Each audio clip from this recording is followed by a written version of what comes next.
the inaugural Palace on this lovely sunny weekend. And with me I've got Ray from the Hard-Ons. I want to ask him a few questions. How you doing, Tubby? Good, how are you? Good to see you again. Good to see you again. How the show's been going anyway? Well, this is the second one. Good, pulling big crowds? Not as big as I'd like, but then again, that's alright. Never mind, but everybody looks pretty enthusiastic in there today. Yes. That's good. And wanting to go back overseas fairly soon. Speak up, Tubby. Alright, sorry, I have to speak up. And you guys, what are the plans for the not too distant future? Well, we haven't got anything planned after this tour with the Silver Rifles. Right. Nothing planned. New vinyl coming out? New vinyl, indeed. Maybe a 5-track EP, which we recorded in England. In England? Who with? A man by the name of Captain Sensible from the Damned. Like our biggest influence, I suppose. Yeah. So was that the band's choice or one person with you guys? No. The Damned were like our favourite band when we were young. Yeah, they still are, so. But Captain Sensible is an incredible guitar player. Yeah. Did he We're play? Still young, yeah. It's an all-ages show. But how old are you? Oh, me, well, I'm I'm the better side of 21. No, well, actually, look, my next question is, did Captain Sensible play on any of the recordings? He played keyboards. Really? He played keyboards and he sang. I think he did some hand claps as well. Hand claps as well? Hand claps indeed. And are we looking at 90s production for the Hard-Ons? Are we looking at multi-tracking effects? Are the Hard-Ons stepping up in their production skills? No, basically it's a raw thing, except we have some layered harmonies. So it has a nice effect. It has an overall raw effect, but it's quite melodic because the harmonies are layered and they sound quite well. Fantastic. Well, whereabouts in England exactly? In England? Yeah. It was London, I think. It was London, England, I beg your pardon. Whereabouts exactly? There's a studio called Ray Ahn Studios. Oh yeah. Captain Sensible's own studios? Or? No, he actually picked it out because it was right next to a pub. Well, of course, lubricants. Yes. And some of the better moments of travelling overseas recently. Huh? Oh look, there's another Hard-On over there. We'll get him in the interview very soon. Some of the better moments recently overseas. Better moments recently overseas. Yeah. Let's see. Kicking Slash from Guns N' Roses out of our dressing room. What? Kicking Slash. Good shit. Fucking good shit. There's a first. Oh really? Wicked. What? I lied. He lied. Oh man. No. Meeting the bass player from MC5 at our gig in America. That was he a true fan? He was a fan because he actually didn't have any of our records, but he's the guy he was sharing a flat with had all our records, so he came and saw us because he really liked it. And he complimented me on my bass skills, etc. Oh, well, of course. I was incredibly flattered because MC5 is like an incredibly legendary and famous band. Influenced a lot of people. Sky Saxon from the Seeds was there at one of our gigs. He was on our guest list indeed. Wow. He offered to sing on our next +1? record. Not +1. No. Just he offered to do harmonies. Unless he had an imaginary friend with him or something. No, he offered to sing on our next record, which we said we'll see what happens, Sky. And he said groovy man, and he floated out of our lives. Is there any truth that Henry's going to turn up today? No, because he's actually in America at the moment preparing for a tour with Red Hot Chili Peppers in Europe. I was in Paris not long ago, and there were posters for Henry Rollins and Red Hot Chili Peppers everywhere. They should be sold out everywhere, actually. What was Henry like to work with, play with, work with, have fun with? That's been on everybody's lips, as everybody's been asking us, what is the man like? Yeah. Well, he's easy to work with, he's easygoing, he's very flexible. He has a very powerful vocal style which contrasts what we're doing because we usually concentrate on melodic side of things because our drummers are melodic. Well, yeah, with all due respect, you're a melodic hard band, whereas Yeah, I guess you so. could sort of liken him to a more serious style. Well, live we're a lot more powerful than the records, I suppose. Yeah. We have a lot more. I'd like to ask you, why of all songs Let There Be Rock? Why? It's a total contrast to your style. The song, like, you know, musical styles. Why that? Well, I guess we were all fans of AC/DC, Yeah. including Henry Hill. Yeah. AC/DC fan. Yeah, he loved AC/DC. That's good. He likes a few Australian bands actually. He likes the Saints. He likes the Saints. AC/DC. He likes the B Suburban and the Hard-Ons, of course. So yeah, when we played with them years ago, he really dug the band, and so he was really wrapped in working with us. And we thought his voice was really cool. It was a good chance to work with somebody like that, I guess. Has that EP been released overseas as well as just Australia? The Henry Rollins one? Yeah. Yes, it was released in America on CZ Records. In Europe, it was released on EFA in Germany and around Europe. Yeah, it was released worldwide except Japan. They want to release it in Japan, except we're going to give them a few extra tracks. It will be released in Japan very soon, I think. We've got all our other records released in Japan except our singles, all on CDs. Is all your stuff released on CDs, like available in Australia? No. For example, you can't, if you want Smell My Finger on CD, you'll have to import it from Japan. You can't get it here. Yeah. What about Dick Cheese? I've seen that here Yeah. on CD, but I don't know whether that's Australian or... No, Dick Cheese was released in America.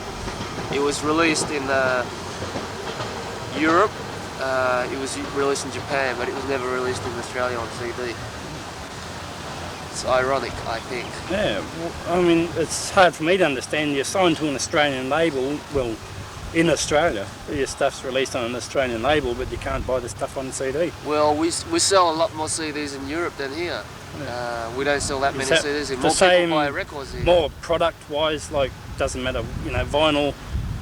Do you sell more overseas than in Australia? Be it sell a lot record, more, yeah, a lot record-wise, you know, record, vinyl or whatever. We sell a lot more everywhere else than Australia. Excuse me. A lot of people I know, like I ask a lot of bands if they've heard, you know, a lot of bands over in Germany, Europe and so forth have heard of yous, and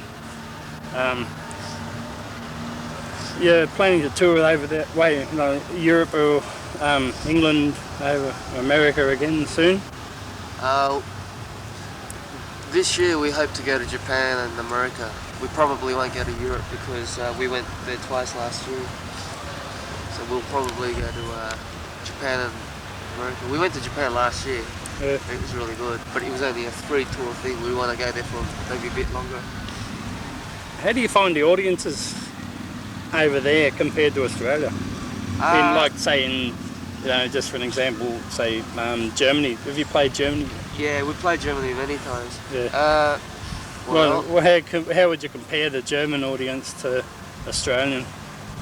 Is there a comparison? No. In Europe, we played to a lot more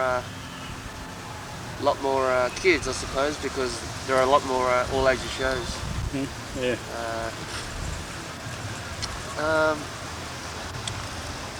I can't really say. Sometimes in Europe they show a little bit more respect to the bands in terms of stage diving and not destroying equipment. I guess it's just groundwork getting back to the same place and really finding out what the people like the second or third time round. You can't really tell the first time. Well, round I don't think there is that much difference between audiences all over the world. Just maybe you notice differences in places like I suppose Japan, where it's really different. In Japan, for example, Their farts smell of sake.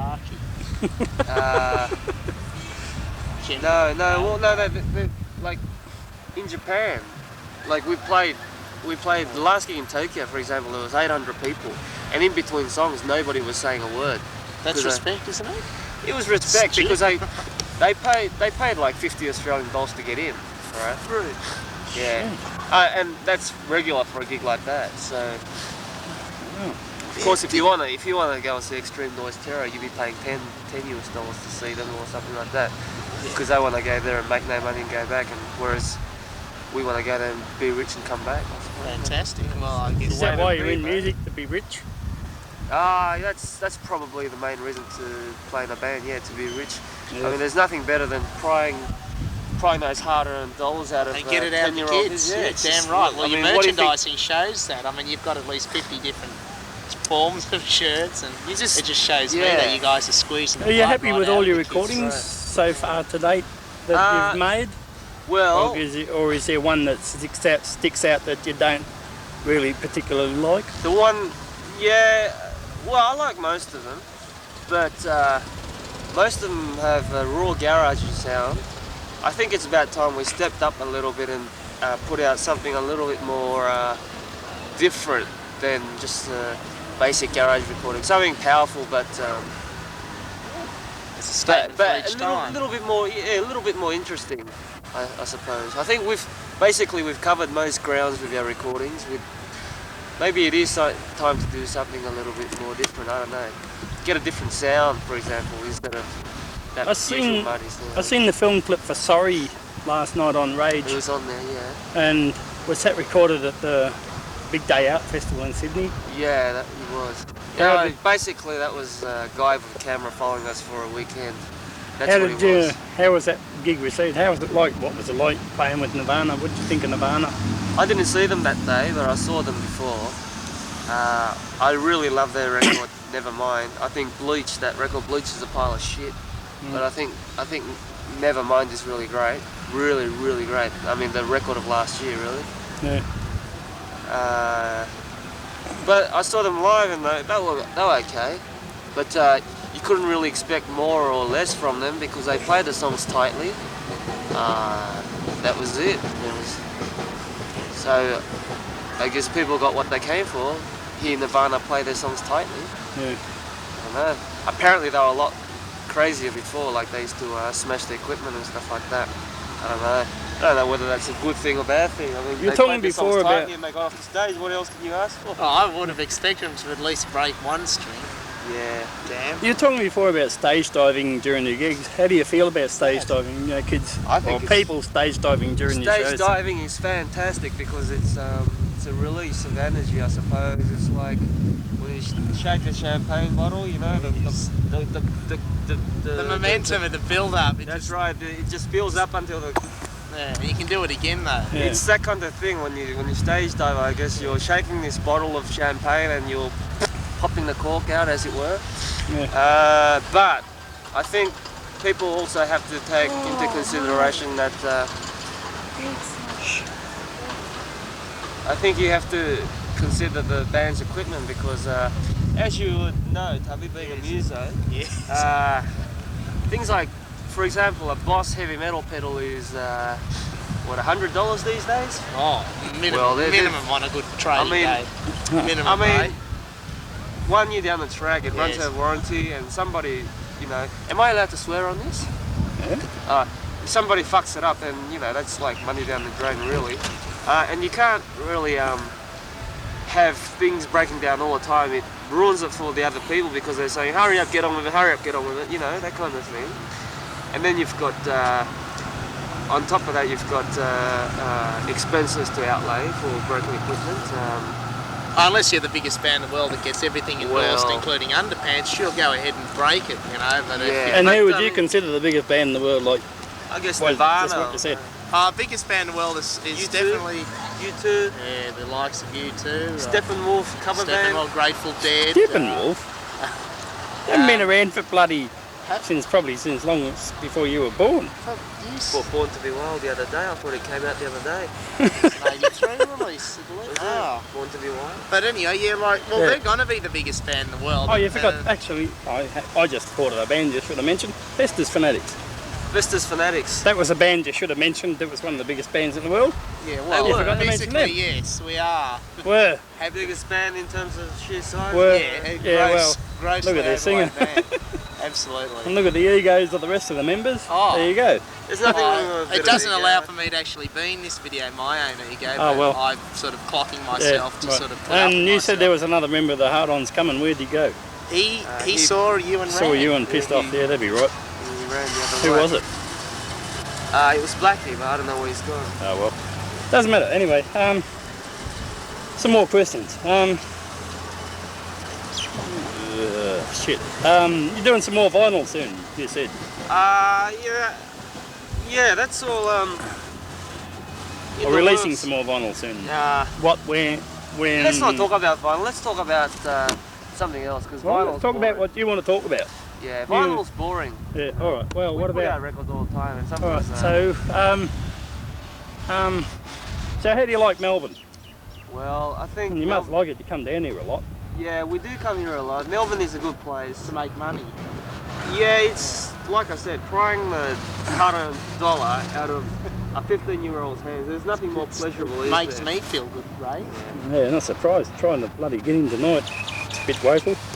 The prices. Who sets the prices like for gigs? I do personally. I say, Oh. fuck them. $15 for a 15-year-old kid. I reckon. Oh, well, it was fine, 13 you know? today, Well, so they're that's a all bit rich fucking. kids, I want a snotty $2 nosed rich discount. kids. Every All year they snotty go up. nosed rich kids. That's the Hard-Ons. Well, I'm not a snotty-nosed rich kid. Yes, I you are fucking a paid snotty-nosed. $13 to get in. I got fucking ripped off because he said it was 15, so he has me $2. Oh, fucking shit. Oh, I well, there you really go. think Yeah, he that, does. You can't count that well, fucking far, can you? Toby Well, would have a bit of I'll help. count to 4. Yeah. Basically, Oh, what sorry. we did was get the best production available, and I mean, you'll pay for 2 headlining bands here, plus big Mass Appeal and bands, Dweebs. yeah. What bands? Right. So I suppose it's It's reasonable because Yeah. the kids save their money for a month. They look forward to a big show like this. I mean, I I thought- certainly would if I was a snotty-nosed 13-year-old kid. yeah. I think it's quite a fair price, really. Yeah, but you're just a snotty-nosed 14-year-old kid, though, aren't you? Well, 13, Well, 14, fucking- turning yeah, what do you 15. got? I mean, it's Yeah. not a lot to ask for to see bands of this Yeah. calibre. I heard there was only 3 bands playing today. Like, 4 bands. Go. Yeah, I It's heard there worth was it. 3. Well, only get the- according to the the price of well, 3, according to Rage, there was only 3, and that's the Hard-Ons, Mass and Dweebs. Massaville and Silver Rifles. Yeah, I know, they Dweebs. played. Tweets, Dweebs, the tweets. Dweebs. Oh, the Dweebs. I saw them. Who are they the were really Dweebs? What are they like? good. Oh, like a How would you hardcore type of describe band. Yeah. They sound a little bit like Mudhoney, I think. Didn't Huh? really- What do you think of Mudhoney? Well, they're not my favourite band in the world, but they make a lot of people happy, so I guess it's good for them. Yeah. Well, you know, I'm not really a big fan of that kind of sound. You know, I like melody. Do me a favour, Ray. Review some of your favourite records. okay. My favourite record, okay. Batty. I guess the Young Gods' latest record called Who? Young Gods. They're doing from an interview. Switzerland. TV Sky by the Young Gods. That's a great record. I got a Vans tape of that. Young Gods are a band from Switzerland. Like, they have a guitar player who does guitar bits and actually plays the samples of them. Doesn't actually do the. Most guitar players do play guitar bits. No, he plays them into a sample machine and plays the Oh, samples right. instead. Yeah. And there's a drummer. How would and you a singer. describe their style? What sort Well, of the music? closest thing would be Ministry. Someone like Ministry. You know the Ministry? Yeah. Something like that. Excellent. They're very intense. They usually have a bit of melody in their stuff. They do a lot of different stuff actually. They play circus carnival type of music sometimes. It's a very strange band, but very intense. You know, music that you can listen to in the car and just drive very fast to. Right. Yeah. Young Gods from Switzerland. How would you describe, like, if you had to review some of your own records, like say Dick Cheese? Gee, I wouldn't do that. You know, I mean, I don't think it's good for anybody to review their own records. Tubby, sit down next to me. Oh, just. Yeah. I don't Tubby. know, really, for example, I mean, Tubby wouldn't want to review Mass Appeal or Face Oh, to no, Face, no. or he wouldn't want to review Killing Time records No, because no, you have to be objective about it. I mean, you can't be objective about your own records, really. I'll review their records. It's Yeah, like all this. right. Yeah. All the early Well, Hard-On start stuff. with Dick Cheese. Alright, Dick Cheese. Now, as a collaboration, before I have a go at just one record and say how good they are, the point is you got to look at how much money you had at the time, how much time you've got for production, things like that. I'll tell you how much Dick Chews cost $1,500. So, Were you happy with the final outcome of the record? Yes, it's a raw punk rock record, and we got really good reviews overseas and here because it was into consideration. It was a slash and burn punk rock record, right? And the melodies were buried underneath miles and miles of guitar, but somehow it suited that, you know, because it goes over people's heads a lot of times, and people did unfairly call us just a punk rock band, that's it kind of thing. But really, there's a sublime quality to that record which underlines the melody, and henceforth you can listen to it over and over again and pick out the melody every now and then and think.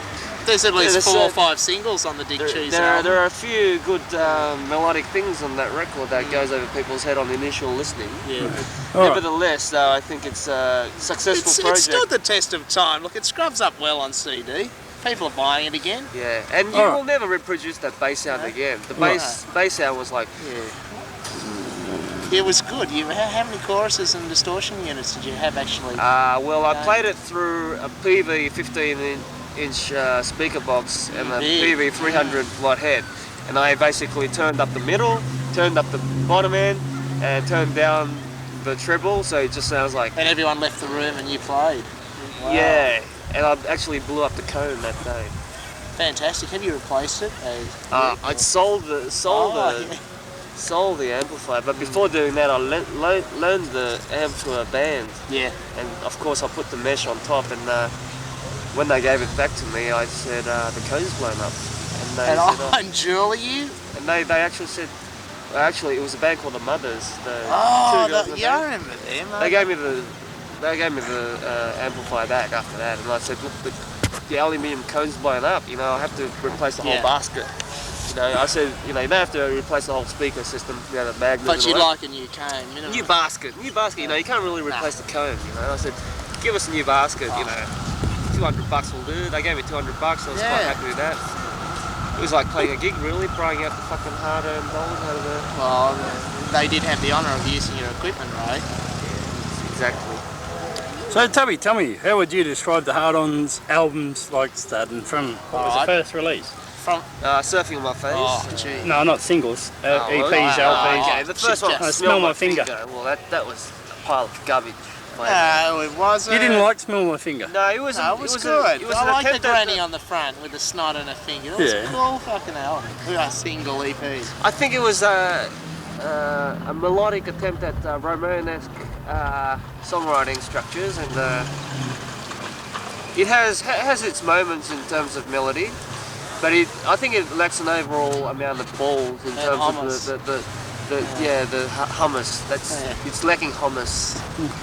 You're getting off that just for a second. Do you enjoy doing video clips, making film clips or whatever? Like now? I really can't. I can't believe how boring making video clips are. I mean, not this. I mean, miming to a song. Yeah. There's nothing more. Did you boring mime something about your baby, and where was that filmed? We mimed all of them. That was done in the back of Kesha's house. Yeah. The temple. The Temple of Doom. But there's nothing more boring, and it takes so long. Sometimes you think, oh God, you can walk to Newcastle and back and read War and Peace 4 times, and you do, and you'll still be miming something about you. I see it in her eyes. Like, what a boring song and a boring way to spend an afternoon. Yeah, let me interject. That's what happens to bands. See, punters don't understand. Oh, that song's great. Can you play it another 30 times? But unfortunately for the bands, they are good breasts.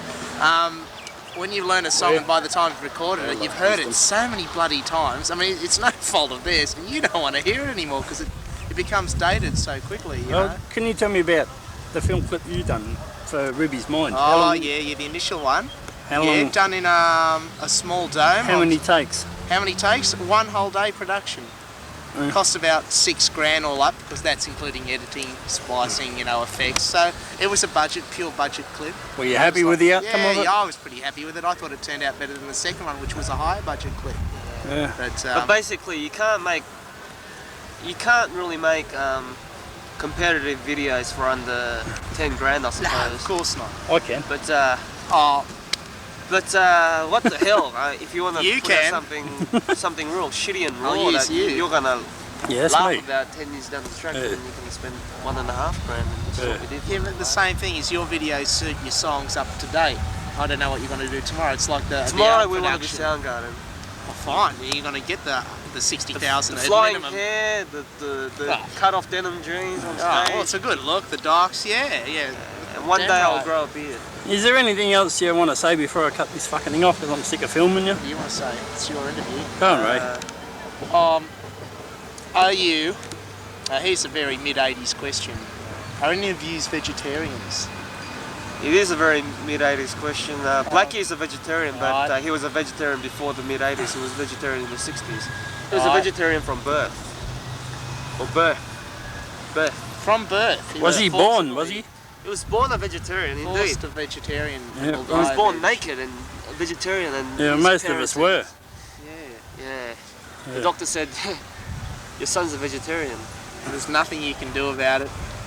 And it'll always have bilious stomach and gastric farts. Yeah. Mm. But Yes. me and Cash, we tuck into meat every now and then, especially on tour. Right. You know, I mean, you have to really to keep that protein inside you. And the anger. Blackie gets protein from beans and stuff like that. I suppose. I think he eats eggs, but we usually like. Me and Cash can eat McDonald's. We don't mind eating McDonald's. I mean, I know they use styrofoam. They're getting Yeah, away. I Yeah, think you're they're right. getting rid of it That's now. good. They're being conscious of that. And, Yeah. actually using toilet rolls that have actually been pulped up and are now lining their Big Macs with toilet rolls. So, hence you can wipe your ass Do you, after you've do you shitted like it out. touring? Do I like touring? Yeah, I think if I wasn't touring, I'd be a school teacher, and God knows what I'd be like. Do you get homesick?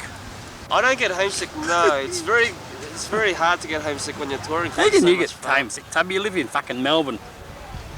Well, no, you do. I don't have a home. Wherever my little head crashes is home.